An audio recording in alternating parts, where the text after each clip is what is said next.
अस्सलाम वालेकुम, क्या हाल चाल है दोस्तों। उम्मीद है सब खैरियत से होंगे। तो बहुत सारे लोगों की जिनकी रिफ्यूज़ल लग जाती है उनकी बहुत सारी मिस्टेक्स होती हैं। आज जो टॉपिक है उस पर मैं बताऊंगा कि अगर आपकी रिफ्यूज़ल लग जाती है तो वीज़ा कब अप्लाई करना चाहिए और कैसे अप्लाई करना चाहिए। फ्रेंड्स, जैसा कि शेंजन ओपन है, शेंजन में ऐसा नहीं होता कि अगर 100 लोग जा रहे हैं, 100 लोग जा रहे हैं तो 100 के वीज़ा लगेंगे। इसमें हो सकता है 50% लोगों के लगें, 60%, 70-80% लोगों के वीज़ा लग जाए, उसके बाद कुछ लोगों के रिफ्यूज़ हो जाए वीज़ा। ऐसा है। तो जिन लोगों के रिफ्यूज़ होते हैं, फर्स्ट ऑफ ऑल उनको देखना ये है कि उन्होंने डॉक्यूमेंट्स कौन से लगाए हैं या उनकी ट्रैवल हिस्ट्री थी या नहीं थी। बहुत सारे लोग फ्रेश पासपोर्ट पे अप्लाई करते हैं। अच्छा, यहाँ पे ना बहुत सारे लोग कमेंट करते हैं जी फ्रेश पासपोर्ट पे वीज़ा अप्लाई करो, कोई मसला नहीं होता। किसी एक बंदे को वीज़ा मिल गया, 2 बंदे, 5 या 10% लोगों को अगर फ्रेश पासपोर्ट पे वीज़ा मिल गया, इसका हरगिज़ ये मतलब नहीं होता कि हर बंदे को फ्रेश पासपोर्ट पे वीज़ा मिल रहा है। तो आपने जी ये देखना है कि आप अगर फ्रेश पासपोर्ट है तो एटलीस्ट 2-4 कंट्रीज का ट्रैवल कर लो, उसके बाद अप्लाई करो। अगर ट्रैवल नहीं करना तो आप फ्रेश पासपोर्ट पे अप्लाई करो। फिर ऐसे ही होगा कि कभी वीज़ा लग गया, कभी वीज़ा रिजेक्ट हो गया। अच्छा, बहुत सारे लोग क्या करते हैं, वीज़ा रिजेक्ट हुआ, एक एम्बेसी से फ़ौरन ही दूसरी एम्बेसी में अप्लाई कर रहे हैं। मैंने रिसेंटली काफ़ी केस देखे हैं। मुझे लोगों ने फ़ोन करके बताया कि जी हमारा पहले वीज़ा रिफ्यूज़ हुआ था ग्रीस का, हमने डाला उसमें स्विट्ज़रलैंड में किसी भी एम्बेसी में डाला, 2 दिन बाद रिजल्ट आ गया। तो इसका क्या मतलब? मैंने कहा रिफ्यूज़ हो गया, इसका मतलब ये है। मैं जो मना करूँ कि आप नहीं अप्लाई करो, आपने कहा नहीं जी हमने तो अप्लाई करना है, किसी फलाने दोस्त का लग गया, किसी और का वीज़ा लग गया। यहाँ पे जितना मुंह उतनी बातें। बहुत सारे लोग जो कहीं पे गया भी नहीं है वो भी कह रहा है कि जी नहीं नहीं नहीं आप अप्लाई करें, आपका वीज़ा लग जाना है। आपका यहाँ पे यूएई में डेजिग्नेशन बहुत अच्छा है, यूएई में सैलरी बड़ी अच्छी है, आपकी बैंक स्टेटमेंट है, ये कंसल्टेंट एजेंट ये सारे झूठ बोलते हैं, आप अप्लाई करो आपका वीज़ा लग जाएगा। जब एक बार रिफ्यूज़ल लग जाती है और फिर एक मजीद गलती क्या होती है, दोबारा किसी दूसरे कंट्री में अप्लाई करवा के फिर रिफ्यूज़ल लगवाते हैं। मैं आपको एक चीज़ बता दूं, अगर आपकी रिफ्यूज़ल लग जाती है तो कम से कम 3 महीने तक शेंजन में अप्लाई नहीं करें। शेंजन अगर एक बार आपका रिकॉर्ड चला जाता है तो पूरे शेंजन में आपका रिकॉर्ड शेयर हो जाएगा। अगर इटली में अप्लाई किया, स्पेन में, नेदरलैंड्स में कहीं पे भी आपने वीज़ा अप्लाई किया हुआ, इट्स मीन कि आपका पूरे कंट्रीज़ के अंदर 28 कंट्रीज़ के अंदर आपका रिकॉर्ड है इस टाइम। अगर आप स्पेन में अप्लाई कर, इटली से रिफ्यूज़ हो, स्पेन में अप्लाई कर रहे हो, नीदरलैंड्स में कर रहे हो, जर्मनी में कर रहे हो, कहीं पे भी वीज़ा अप्लाई कर रहे हो, हर जगह पे आपका रिकॉर्ड पड़ा हुआ, उसको पता रिफ्यूज़ है। ऑस्ट्रिया क्या करता है? ऑस्ट्रिया काफ़ी स्ट्रिक्ट कंट्री है। फर्स्ट ऑफ ऑल अगर आप वीज़ा वहाँ पे अप्लाई करते हो, आपकी पहले रिफ्यूज़ल लगी हुई है, बेशक आपने नहीं उनको बताया, वो क्या करेंगे 5-7 दिन 10 दिन बाद एक नया पेपर वो देंगे आपको, वीएफएस वालों को। अच्छा, मैं इसका थोड़ा सिनेरियो बता दूं कैसे होता है। ऑस्ट्रिया वीएफएस ग्लोबल के थ्रू आप सबमिट करवाते हो अपने डॉक्यूमेंट्स, और ये इनकी एम्बेसी है अबू धाबी में।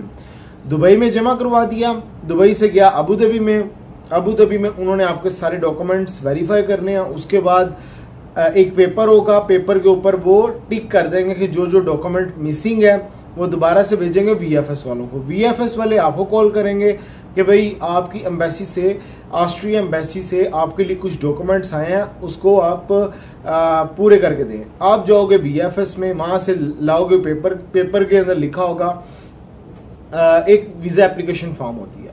वीज़ा एप्लीकेशन फॉर्म हो सकता है दोबारा से मंगवा लें, उसके बाद ट्रैवल एटनरी मांग लेंगे और फ्लाइट कंफर्म मांग सकते हैं वो यहाँ पे ये चीज़, और प्रीवियस जो आपकी रिफ्यूज़ल लगी हुई है उसकी वो एक्सप्लेनेशन मांगेंगे। अगर आपकी शेंजन में कभी पहले रिफ्यूज़ल लगी थी, वो कहेंगे हमें इस चीज़ की एक्सप्लेनेशन दो कि क्यों आपकी रिफ्यूज़ल लगी थी, और वो लेटर लगाओ साथ में।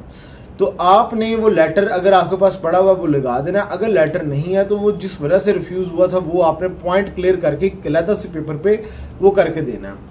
अच्छा, अब फिर ये दोबारा से आपने वीएफएस में सबमिट करवाना है। इसका जो टाइम होता है इसके अंदर अंदर आपने सबमिट करवाना होता है अगेन ये वीएफएस में। वीएफएस वाले दोबारा भेजेंगे एम्बेसी को, एम्बेसी वाले फिर वो टाइम लगाएंगे 8-10 दिन 15 दिन, उसके बाद डिसीजन करके 5 to 30 डेज लगा देती है आपका केस चेक करते करते। इसमें जो डॉक्यूमेंट्स उनको चाहिए होते हैं वो बार बार आपसे कॉन्टेक्ट करके मंगवा लेते हैं। अच्छा, इन केस वो कभी कभार आपको एम्बेसी अबू धाबी में भी बुलाते हैं इंटरव्यू के लिए। सम टाइम लोगों के साथ ऐसा हुआ है कि ऑस्ट्रिया वाले एम्बेसी आपको कॉल करेंगे और अबू धाबी बुलाएंगे, वहां से इंटरव्यू होगा, फेस टू फेस कुछ क्वेश्चनिंग पूछनी होती है कि आपने क्यों जाना है, कौन सी प्लेसेस विजिट करनी है, पहले कहाँ कहाँ पे गए हो, इस तरह की चीज़ें होती हैं।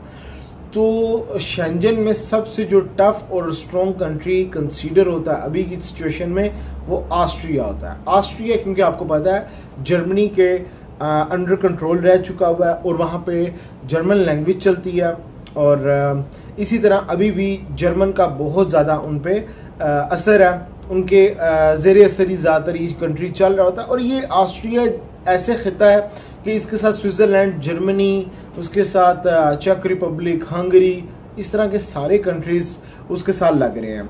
तो इस वजह से इनका काफ़ी स्ट्रिक्ट पॉलिसी है। तो मैं किसी को रिकमेंड नहीं करता हूँ कि ऑस्ट्रिया में अप्लाई करें। ऑस्ट्रिया 6 मंथ की स्टेटमेंट भी मांग लेता। 6 मंथ की स्टेटमेंट, कंफर्म होटल बुकिंग और फ्लाइट रिजर्वेशन नहीं करवानी, कंफर्म फ्लाइट मांगता है वो, रिजर्व फ्लाइट नहीं मांगेगा, आपको फ्लाइट परचेज करनी पड़ेगी वियना की। और इसकी जो फ्लाइट है आजकल 2800-3000 की चल रही है, यानी कि 3000 के करीब करीब फ्लाइट आपको पड़ जाएगी।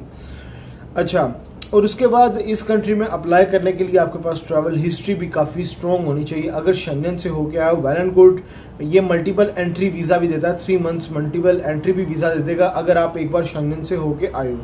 अगर शेंजन से होके नहीं आए हो और फिर अच्छी खासी आपकी ट्रैवल हिस्ट्री है, बैंक स्टेटमेंट मोर देन 40-50,000 दरम आपके अकाउंट में है, तो देन ही आप अप्लाई करें ऑस्ट्रिया का, अदरवाइज ऑस्ट्रिया में हाथ मत डालें। अप्लाई करना है अभी की सिचुएशन में, फाइजर लगवाई है तो जर्मनी अप्लाई कर सकते हो। अगर साइनोफार्म लगी हुई है तो ऑस्ट्रिया साइनोफार्म को भी एक्सेप्ट करता है, लेकिन जर्मनी फाइजर को एक्सेप्ट करेगा, फ्रांस फाइजर को एक्सेप्ट करेगा।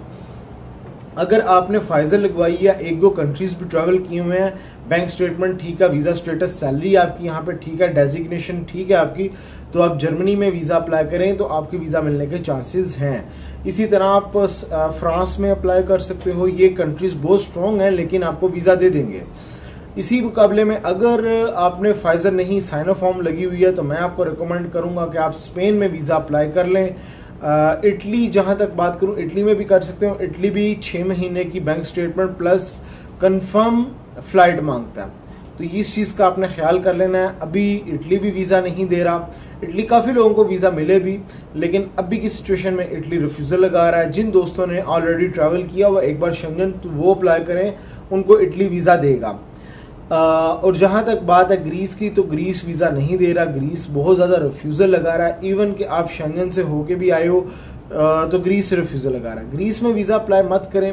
अप्लाई करना है तो मैंने आपको कंट्री बता दी है, स्पेन है, जर्मनी है, फ्रांस है, उसके बाद इटली जिन्होंने थोड़ा बहुत ट्रैवल हिस्ट्री वगैरह अच्छी है वहाँ पे अप्लाई कर सकें। माल्टा की जहाँ तक बात है, माल्टा वीज़ा नहीं देता, माल्टा वीज़ा अप्लाई भी मत करें।